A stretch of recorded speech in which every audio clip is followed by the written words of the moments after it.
Hello dear friends, this is lecture number 63। आज lecture 63 के अंदर आज हम डिस्कस करेंगे हमारे पास आर्टिकल 119 इंडियन कानून शहादत के अंदर 119 और इंडियन एविडेंस एक्ट के अंदर ये बन जाएगा 103। तो आइए ये देख लेते हैं। Burden of proof as to particular fact. एक वर्ड यहाँ पर particular fact, particular means specific, ठीक है। कोई स्पेसिफिक हकीकत का बर्डन ऑफ प्रूफ किस पर आएगा? The burden of proof is to any particular fact lies on that person who wishes the court to believe in its existence.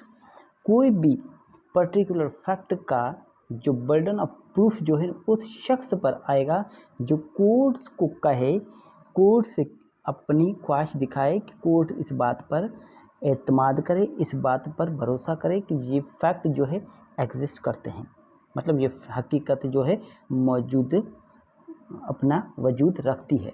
Unless it is provided by any law that the proof of that fact shall lie on any particular person.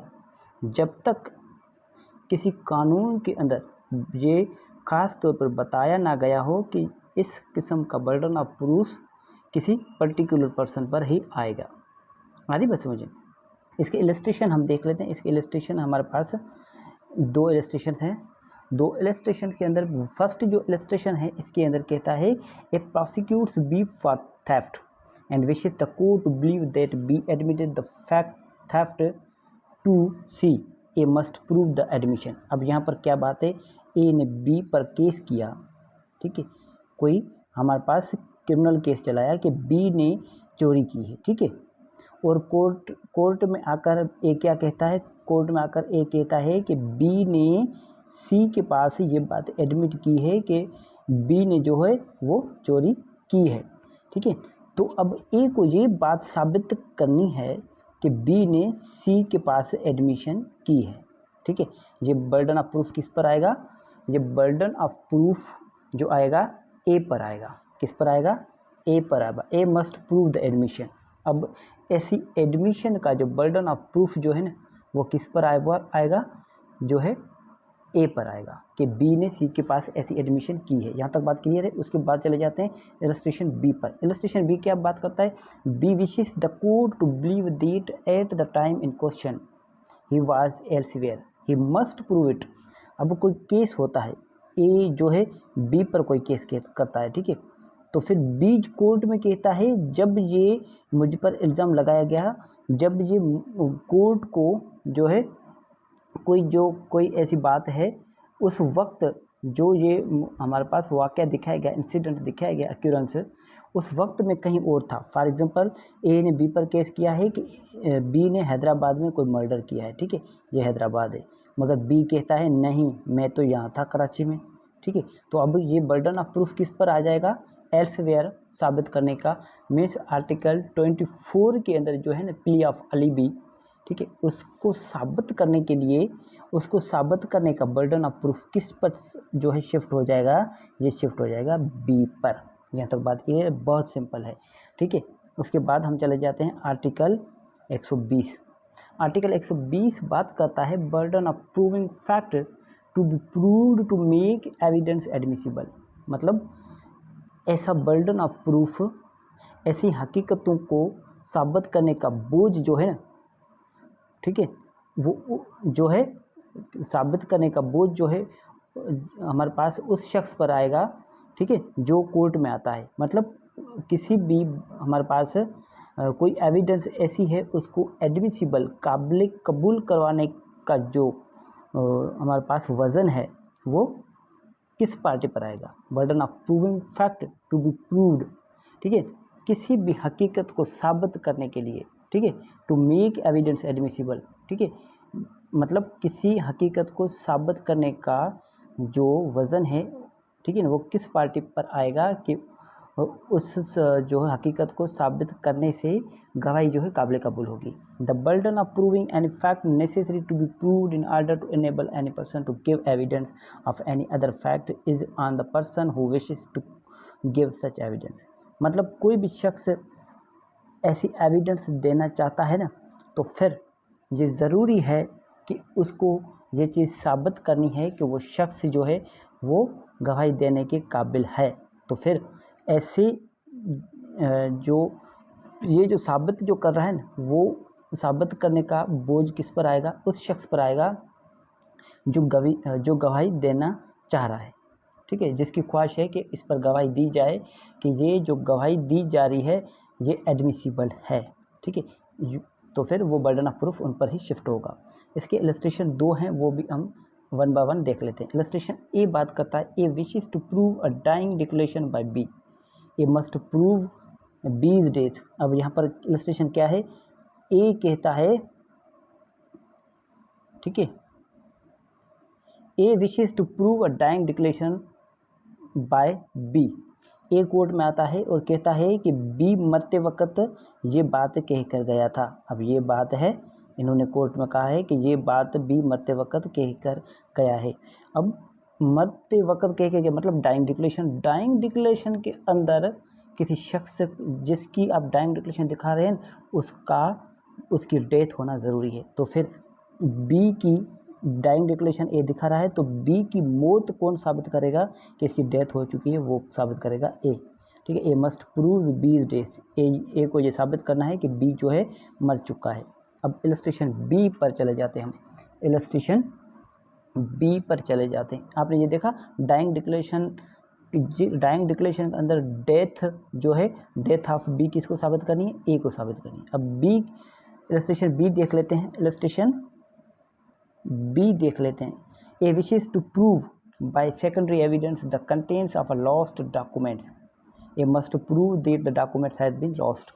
अब A court में आता है, ठीक है, और ये claim करता है कि मुझे, फॉर एग्जांपल ए आता है बी पर कोई केस करता है और ये कहता है कि मेरे पास कुछ डॉक्यूमेंट्स है जो खो चुके हैं, ठीक है। अब उसके ऊपर मैं दूसरी गवाही लेकर आता हूँ कि मेरे पास ये दस्तावेज़ मौजूद थे, ठीक है, ये दस्तावेज़ मौजूद थे मगर वो दस्तावेज़ वो मुझसे खो चुके हैं, ठीक है। अब ये फॉर एग्जांपल ए और बी के दरमियान एग्रीमेंट हुआ था। ए ने पैसे दिए बी को 50 लाख, ठीक है, एग्रीमेंट किया, 1 करोड़ में घर लिया, 50 लाख सेल डीड के वक्त देना था, मगर ए से वो एग्रीमेंट जो है वो गुम हो चुका, मतलब ख़त्म हो चुका, किसी भी तरह वो जो है लॉस्ट हो चुका उससे। तो ए कोर्ट में आया और कोर्ट को आगे कहा कि मेरे पास ये एग्रीमेंट था इन पॉइंटों पर, ठीक है, एग्रीमेंट तो अब नहीं रहा मेरे पास, मैं इसके ऊपर दूसरी गवाही लेकर आता हूँ, ठीक है, तो मुझे ये इससे जो है वो एग्रीमेंट जो है इसकी स्पेसिफिक परफॉर्मेंस करवाई जाए। अब ए को ये साबित करना है कि इसका जो एग्रीमेंट जो इसके पास था बी, इसकी और बी के दरमियान हुआ, वो साबित करे कि वो उसका लॉस्ट हो चुका है, मतलब वो ख़त्म हो चुका है, इससे गुम गया है, ठीक है, ये उनको खो चुका है, मतलब वो एग्जिस्ट करता था। तो फिर ऐसी जो है मतलब जो है ऐसी फैक्ट्स की एग्जिस्टेंस को साबित करने के लिए जो भी बर्डन ऑफ प्रूफ आएगा ना वो किस पर आएगा? ए पर आएगा। आ रही बात समझ में? यहाँ तक बात क्लियर है? बहुत सिंपल है। अगर आप ये देखेंगे, अब मतलब जो डॉक्यूमेंट्स हैं वो डॉक्यूमेंट्स मतलब खो चुके हैं, ठीक है, उनको मतलब जो डॉक्यूमेंट्स आपके जो खो चुके हैं, ठीक है, ये आपको साबित करना है कि वो डॉक्यूमेंट्स वाकई इससे खो चुके थे, मतलब वो डॉक्यूमेंट्स इसके पास थे, ठीक है। ये थोड़ा सा आप थोड़ा ध्यान से देखेंगे तो आपको समझ में आ जाएगा। The contents of lost document, A must prove that the document has been lost. तो फिर अब इसको सिर्फ यही साबित करना है कि इसके पास वो एग्रीमेंट था और वो एग्रीमेंट खो चुका है, वो ये सिंपल है। अगर फिर भी किसी किस्म की कोई कन्फ्यूजन हो तो आप मुझसे बिना झिझक पूछ सकते हैं, ठीक है डियर। इसके बाद हम चले जाते हैं आर्टिकल 100 हमारे पास 21 पर।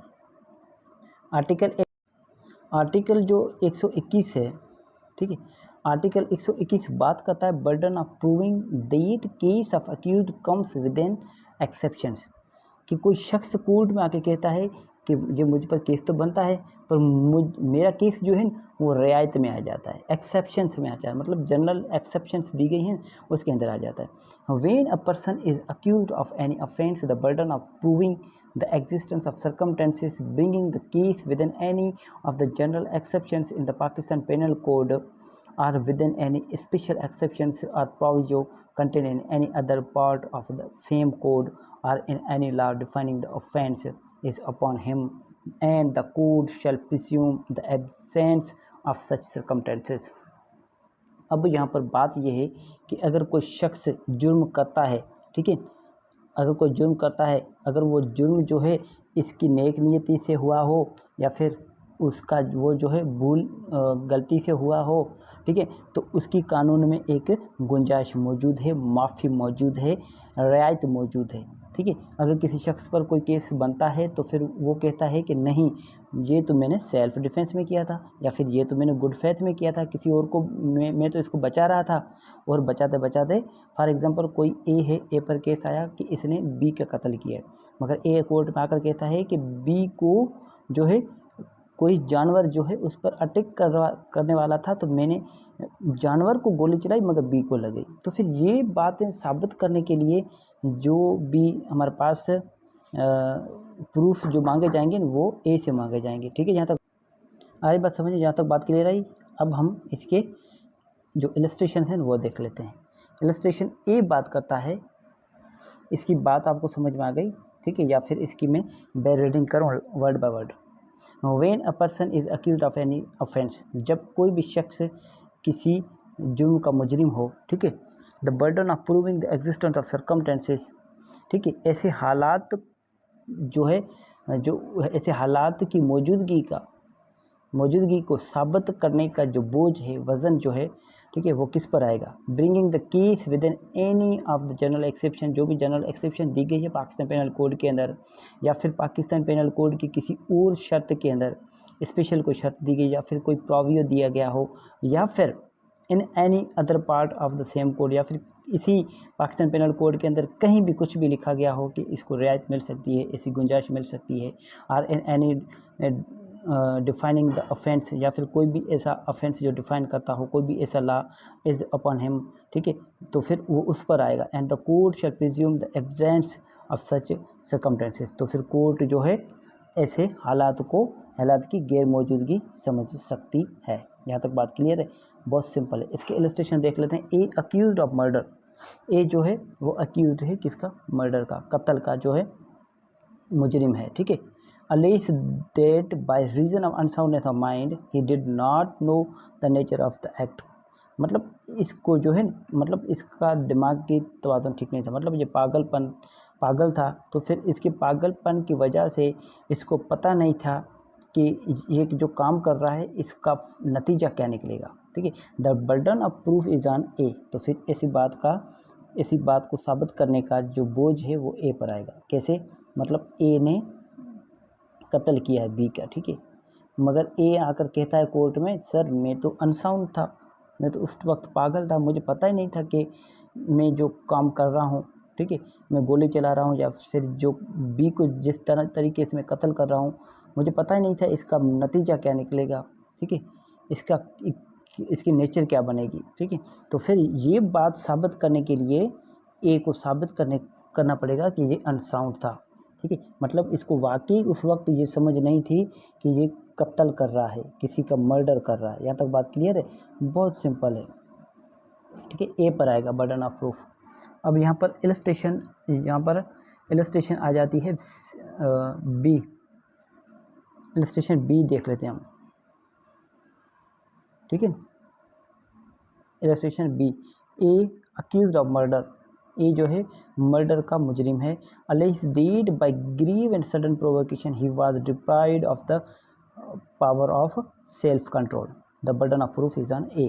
अब बी इलस्ट्रेशन क्या है, बी पर कोई मर्डर का कत्ल आ जाता है कि ए ने जो है बी का कत्ल किया है, मगर ए कोर्ट में आकर कहता है जैसा वाकई मैंने कत्ल किया, पर उस वक्त मुझे शदीद और अचानक गुस्सा आ गया, पता नहीं क्यों, कुछ ऐसा बी ने किया जिसकी वजह से मुझे गुस्सा आ गया, और मैं जो है ना, मेरा जो पावर था ना, जो सेल्फ कंट्रोल का, खुद को जो है कंट्रोल करने का, खुद पर काबू पाने का जो मेरी जो ताकत थी ना, ठीक है, वो मैं खो चुका था, ठीक है, और उस वजह से मैंने इसको कत्ल कर दिया। वाकई मैंने इसको मारा है, पर मुझे अचानक गुस्सा आ गया, बस इसने ऐसा कुछ कहा, उसकी वजह से मुझे गुस्सा आ गया, मैंने इसको मार दिया, अब मुझे माफ़ किया जाए जज साहब।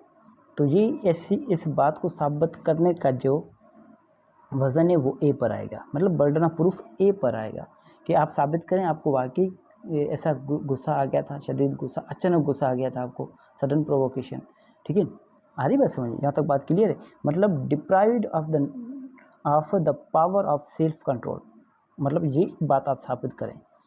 इसको साबित करने के लिए जो है he was deprived of the power of self control, मतलब इसको साबित करने का जो वजन है वो ए पर आएगा। आ रही बात समझिए, बहुत सिंपल है, अगर आप थोड़ा देख लें तो बहुत सिंपल है। इलस्ट्रेशन ए के अंदर किसके ऊपर आएगा, जो है हमारे पास बर्डन ऑफ प्रूफ ए पर आएगा, और इलस्ट्रेशन बी के अंदर भी किसके ऊपर आएगा, बर्डन ऑफ प्रूफ इसके अंदर भी ए पर आएगा, ठीक है। इसके ऊपर भी ए पर, इसके अंदर भी ए पर। यहाँ तक बात क्लियर है। उसके बाद चले जाते हैं इलस्ट्रेशन सी पर। इलस्ट्रेशन सी क्या बात करता है, इलस्ट्रेशन सी बात करता है सेक्शन 325। यहाँ पर ये सेक्शन छोड़ दें, यहाँ पर थोड़ी सी मिस्टेक हो चुकी है इनसे, ठीक है। सेक्शंस लिखने में, आर्टिकल्स लिखने में, और जो कानून हमारे पास पाकिस्तान पेनल कोड का जो सेक्शन है उसको लिखने में, ये आप सेक्शन छोड़ दें दोनों, ठीक है। ये इलस्ट्रेशन ये है कि हमारे पास कोई केस होता है, provides that whoever accept in the case provided for by section voluntarily causing grievous hurt shall be subject to certain punishment. A is charged with voluntarily causing grievous hurt under section, इसको काट दें आप, ठीक है। The burden of proving the circumstances bringing the case under section lies on A,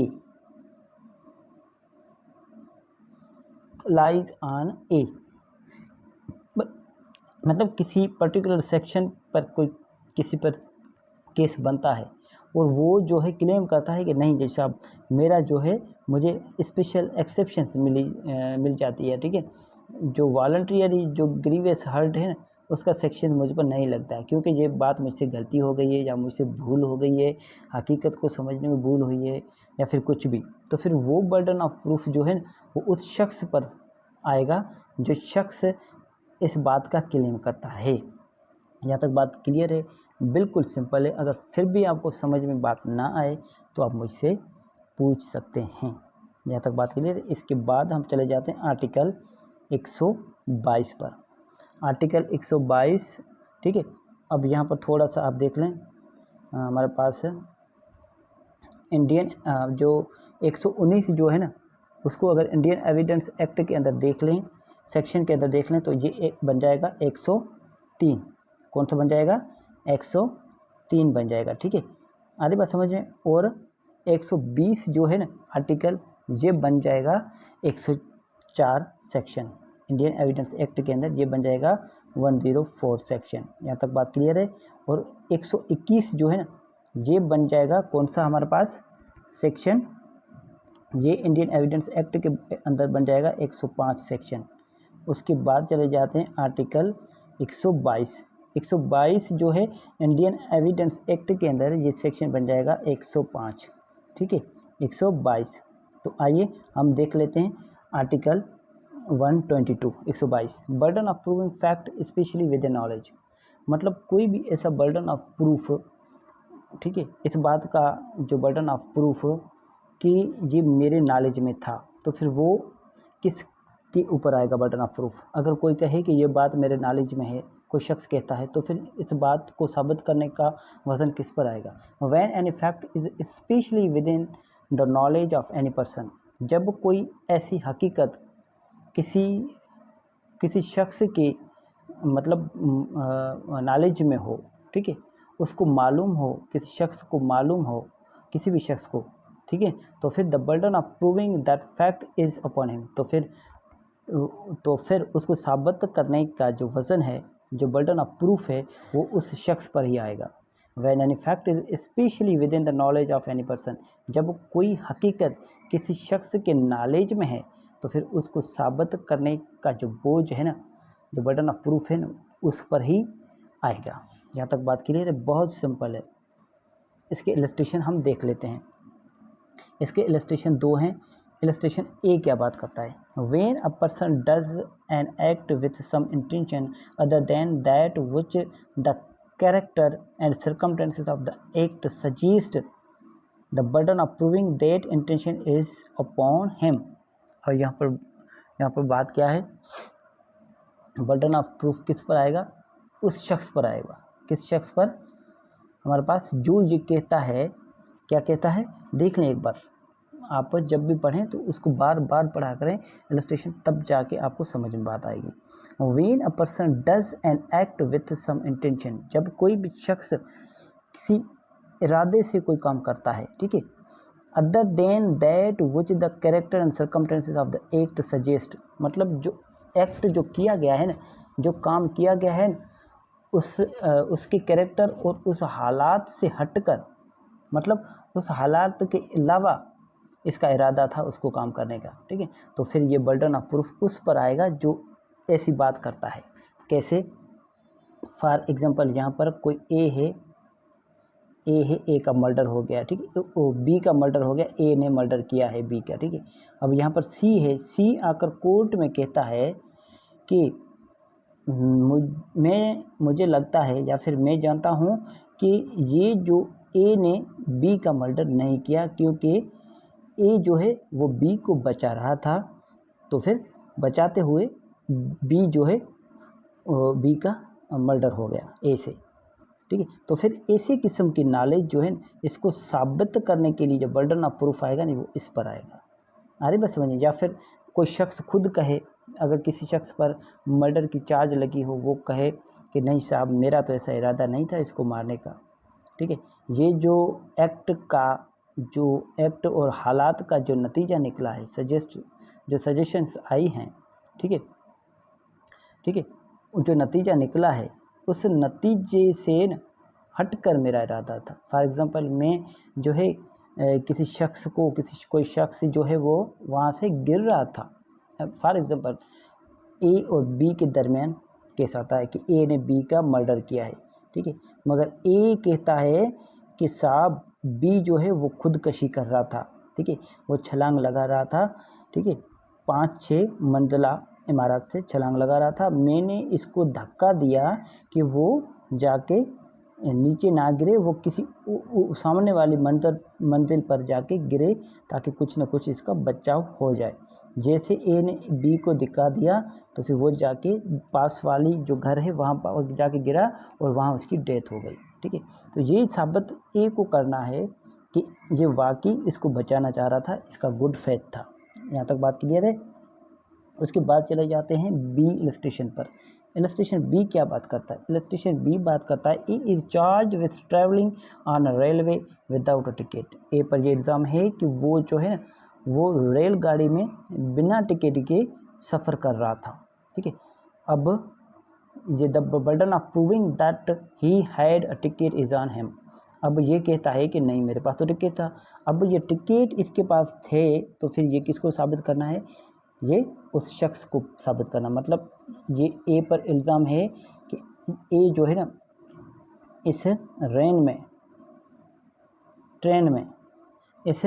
train में जो है बिना टिकट के सफ़र कर रहा था। तो फिर अब ये ए को साबित करना है कि ए कहता है नहीं मेरे पास टिकट था, तो फिर ए को साबित करना है कि ए के पास टिकट था। यहाँ तक बात क्लियर है।